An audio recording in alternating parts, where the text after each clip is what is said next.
Magluluto po tayo today ng adobong itlogan. Ito po ay mga developing eggs sa loob ng tiyan ng inahin nung kinatay ito. 1 1/2 kilo po lahat ang lulutuin natin. At ito po, meron pong mga egg yolks na ang ganda po ng kulay. At meron din pong balunan at egg sockets or bahay guya. The usual process lang po sa pagluluto ng adobo ang gagawin natin. So, kailangan po natin ng bawang, sibuyas, toyo, suka, at optional po ang brown sugar at ang oyster sauce. Gigisahin po natin ang bawang, sibuyas, luya. Optional po ang sili kung gusto nyo po na maanghang.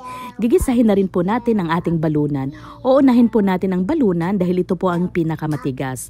At ipapasimmer po natin ito hanggang sa lumabas po ang sariling katas nito. Ipapasimmer po natin ito ng 30 minutes para lumambot po ang ating balunan. At hahaluin po natin once in a while para hindi po dumikit ang ating niluluto doon sa ating kawali. Kung bago lang po kayo sa channel namin, pakiclick po ng subscribe button at pakipindot na rin po ng notification bell para updated po kayo agad kung meron po kaming bagong upload ng mga masasarap na niluluto namin. Isunod na po natin ang bahay guya. Dito po nade-develop ang mga itlog. Para sa akin, ito po ang pinakamasarap. Titimplahan po natin ng asin at ipapasimmer po muna natin. Ayan po, medyo brown na ang kulay ng ating bahay guya. Sasabuan po natin ito ng konti or depende po sa inyo kung gusto nyo ng marami-raming sauce.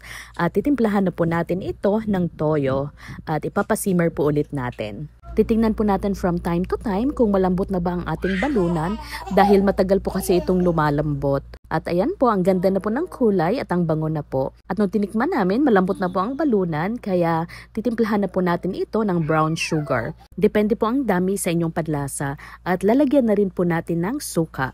Pagkalagay po ng suka, hindi po natin hahaluin para maluto po talaga ang suka.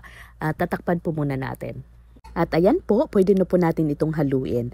At ilalagay na po natin ang ating itlogan. Ang ganda po ng kulay. Kung nagustuhan niyo po ang video na ito, pakishare po sa inyong mga walls o sa inyong mga social media accounts para matakam din po ang inyong mga friends. Papasimmer po natin ito ng 5 minutes hanggang sa pumutla ang ating itlogan. At bubudburan po natin ng paminta.